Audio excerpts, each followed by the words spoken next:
کہ عیسائیت اور یہودیت میں بہت ساری ایسی کتابیں ہیں جسے اپوکرائفا کہا جاتا ہے۔ اپوکرائفا ایسی کتابوں کو کہا جاتا ہے جسے پڑھنا عام لوگوں کی بس کی بات نہیں ہوتی۔ اسی میں سے ایک کتاب تھی جس کا نام ہے بک آف اینوک۔ عیسیٰ علیہ السلام کے ٹائم پر بھی یہ کتاب وہاں موجود تھی۔ کتاب کو رکھنا اور پڑھنا ایک جرم قرار دے دیا گیا، جہاں ایک جائنٹ جس کا نام ہوا ویج بتایا جاتا ہے دوسرے جائنٹ کی بیوی کو اٹھا لے جاتا ہے، اور پھر وہیں سے ایک بہت بڑی اور خوفناک جنگ شروع ہوتی ہے۔ جب آپ بک آف اینوک کو آگے پڑھتے ہیں تو آپ کو پتہ چلتا ہے کہ اس میں ایک پورا چیپٹر حضرت نوح علیہ السلام کے بارے میں بھی ہے۔ کہا جاتا ہے کہ جب حضرت نوح علیہ السلام کی پیدائش ہوئی تو ان کے والد لامک گھبرا گئے، اپنے والد میتوسلا کے پاس گئے، اور میتوسلا کون تھے؟ وہ حضرت ادریس علیہ السلام کے بیٹے تھے۔ لامک اس لیے ان کے پاس گئے کیونکہ انہیں یقین ہی نہیں ہو رہا تھا کہ یہ بچہ انسان کی ہی اولاد ہے جو ان سے پیدا ہوا ہے۔ کہا جاتا ہے کہ حضرت نوح علیہ السلام بہت خوبصورت تھے۔ بک آف اینوک میں ان کا حال یوں بتایا گیا ہے کہ ان کے بال نور کی طرح تھے، آنکھیں سورج کی طرح چمکتی تھیں، اور وہ بہت خوبصورت تھے۔ یہیں سے یہ کتاب ایک دلچسپ موڑ لے لیتی ہے۔ ایسا لگتا ہے جیسے حضرت ادریس علیہ السلام اس دنیا سے چلے گئے اور اپنے بیٹے کے بلانے پر واپس آ گئے، کیونکہ بار بار ذکر آتا ہے کہ میتوسلا ان سے ملنے کے لیے دنیا کے کنارے پر گیا۔ اس کتاب میں کئی بار لکھا ہے کہ حضرت ادریس علیہ السلام سے ملاقات دنیا کے کنارے پر ہوئی، اور اکثر دنیا کا کنارے کا مطلب ہوتا ہے سمندر کا کنارہ، جہاں زمین ختم ہوتی ہے اور سمندر شروع ہوتا ہے۔ خیر، جب وہاں ملاقات ہوئی، میتوسلا نے حضرت ادریس علیہ السلام کو پورا معاملہ بتایا۔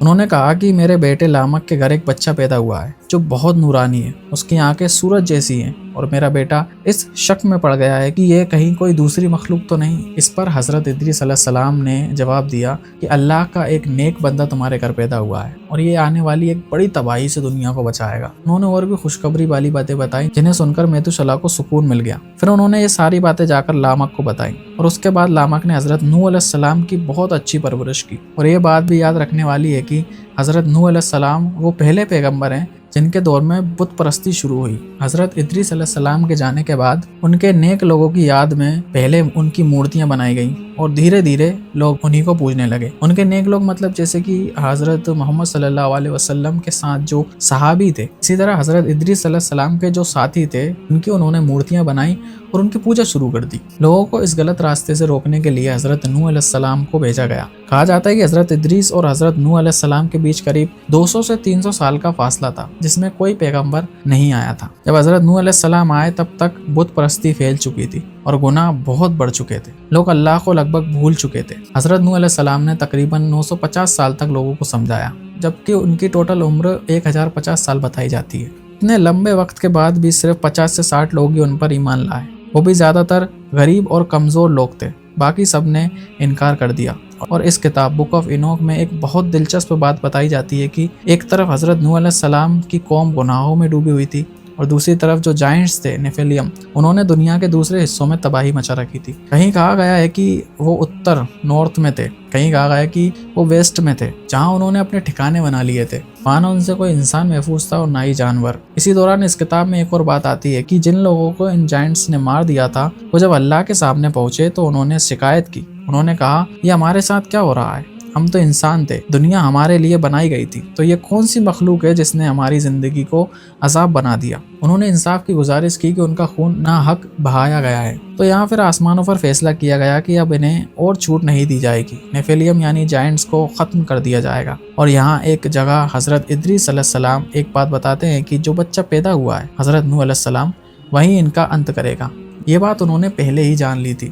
بک آف اینوک کی سٹائل بھی کافی الگ ہے۔ کبھی لگتا ہے کہ حضرت ادریس علیہ السلام خود ہی لکھ رہے ہیں، اور کبھی یہ لگتا ہے کہ کوئی دور سے دیکھ رہا ہے اور یہ سب لکھ رہا ہے۔ اس میں کئی جگہ آنے والی باتوں کا ذکر ہے، اور وہ باتیں سچ ہوتی ہوئی دکھائی جاتی ہیں، اور یہی اسے دلچسپ بناتا ہے۔ پھر ایک جگہ آتا ہے کہ حضرت نوح علیہ السلام حضرت ادریس علیہ السلام کو ڈھونڈتے ہوئے دنیا کے کنارے تک پہنچتے ہیں اور انہیں پکارتے ہیں۔ وہ کہتے ہیں، دیکھیے دنیا میں لوگ بہت غلط راستے پر چل پڑے ہیں۔ پھر دونوں مل کر اللہ سے دعا کرتے ہیں کہ انسانیت کو اس سے بچایا جائے۔ اس کے بعد حضرت نوح علیہ السلام کو کشتی بنانے کا حکم ملتا ہے۔ وہ پیڑ اگاتے ہیں، پھر ان سے لکڑی لے کر کشتی بناتے ہیں۔ کہا جاتا ہے کہ اس میں قریب 100 سال لگے تھے۔ اس دوران لوگ ان کا مذاق اڑاتے رہے، لیکن وہ لوگوں کو بتاتے رہے کہ اللہ کا عذاب آنے والا ہے۔ پھر بھی کسی نے بات نہیں مانی۔ آخرکار طوفان آیا، جسے ہم جانتے ہیں کہ اس نے سب کچھ ڈبا دیا۔ لیکن اس کتاب کے مطابق یہ صرف انسانوں کے لیے نہیں تھا، بلکہ جائنٹس کو ختم کرنے کے لیے بھی تھا۔ اس وقت انسان ایک خاص علاقے میسوپوٹامیا تک ہی تھے، لیکن جائنٹس پوری دنیا میں پھیل چکے تھے،